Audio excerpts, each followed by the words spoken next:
Hello. Y'all don't have to be quiet, just don't be super duper loud. Hello, everybody. This is Carmen of RedefiningWidowhood.com, certified life coach and resilient strategist, helping widows to find and create a pathway for joy. It is my goal to help at least 100 widows this year to find and create a pathway for joy.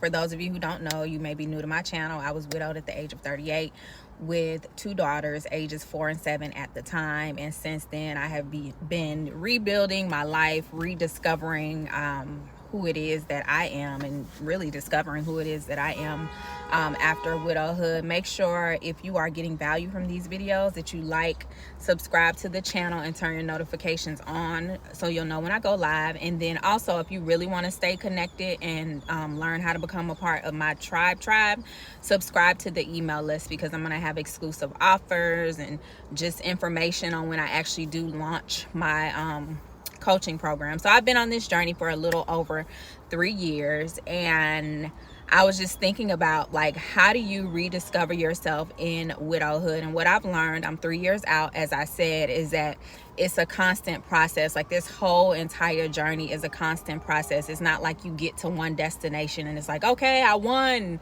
widowhood. That's not how it goes. Like, the same way that healing is a lifelong journey, like rediscovering who you are is a lifelong journey, because nothing affects your identity and your image of your identity and who it is that you think you are. Nothing affects that, and nothing rocks that to the core like widowhood. Like, you can be solid in your identity and who it is that you believe you are, but when widowhood happens, it kind of throws you into a stage of like identity crisis, because you were his wife, you were Mrs. such and such, you guys did things together, you had different friends that you had together, different places you would go together, things you would get from the grocery store, and then, you know, it was you two working together as a team to take care of the children, like it was your partner. So when all of that is suddenly snatched away, a part of your identity is snatched away, and dare I say it, like a part of your esteem is snatched away in widowhood. I can remember, like, in those early stages of widowhood where, like, my self-esteem was low. I was like, it was this weird thing. It was like my self-esteem was low. Like, I wasn't thinking about putting myself together. Not that you get dressed up and get all nice and dolled up for other people. You really need to do it for yourself if you feel that way. But it was just this weird phase of like self-esteem being kind of knocked down. Like, I don't have my person anymore. So you go through this whole phase of like literally having to rediscover who you are. Like, once the fog clears, like, literally this thing is like in stages. Like, that first year is like none of the rules or the advice or anything applies to you. That first year is just like you're in a daze, you're in a fog. It's like, is this really my life? It's almost like you're living in a parallel universe for that first year. That's like the fog, the widow fog. That second year, for me, what the second year was like for me, it was like going on a journey of like discovering my identity. Like, I don't know who the hell I am anymore. Like, who am I? What did I used to like before I even met my husband? What did I like before I had kids? Like what did I like before? And then I had to get to a place of like, okay, I don't have to necessarily remember who I was before him. I don't necessarily have to do the same things that I did with him. Let me just kind of level the playing field and start from scratch. Like, what do you like to do in this moment? What do you want to do? What are some things that you may have put down that you wanted to pursue?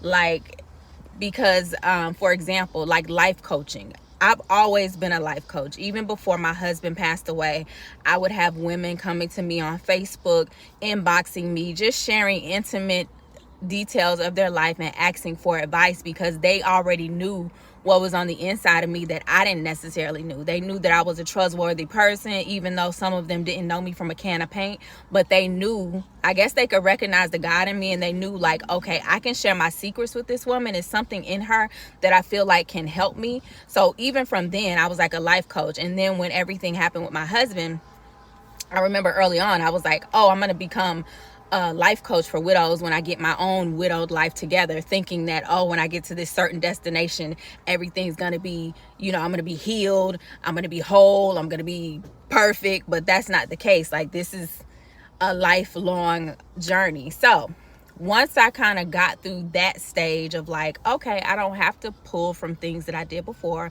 I don't have to think about things I did with him. Let me just start fresh. It's almost like, and this may sound weird, like some of the things that I say may sound weird because just the way my mind processes and works with the natural and the spiritual, sometimes I can go on a whole nother level, but it's almost like a rebirthing, like you're starting your life over. So you get to choose. You get to choose what you like.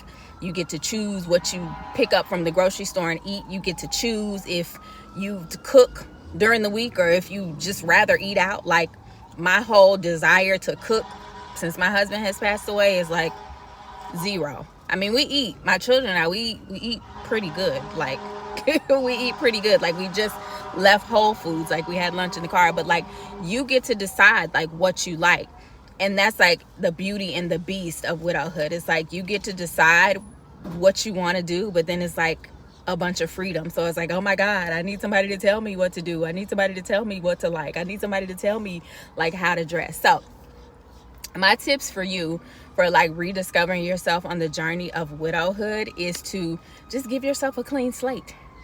Think about some things that you want to try.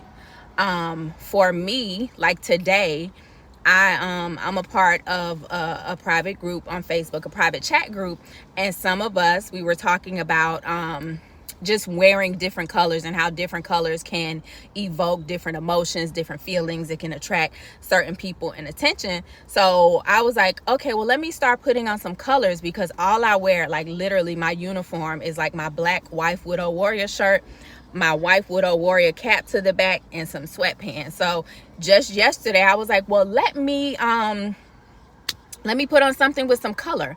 I look in my closet and I have like literally 2 or 3 shirts with color.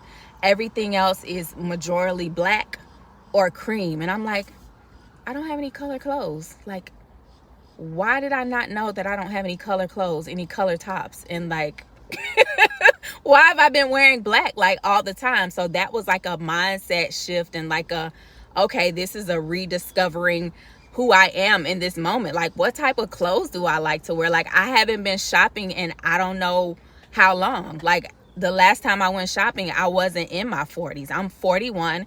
I'll be 42 next month. And I was like, well, what do I like? So literally today, and it's so amazing how God works, because I told the group of girls, I was like, I'm going to go and buy myself some color tops.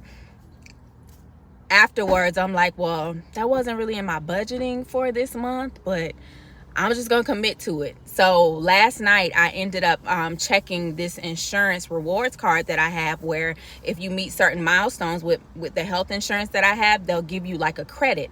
So I remembered last night, I'm like, oh, I think I have $50 in, credit. It's like a debit card, real money. So I checked the card, and not only do I have $50, but I have $237. And I'm like, was that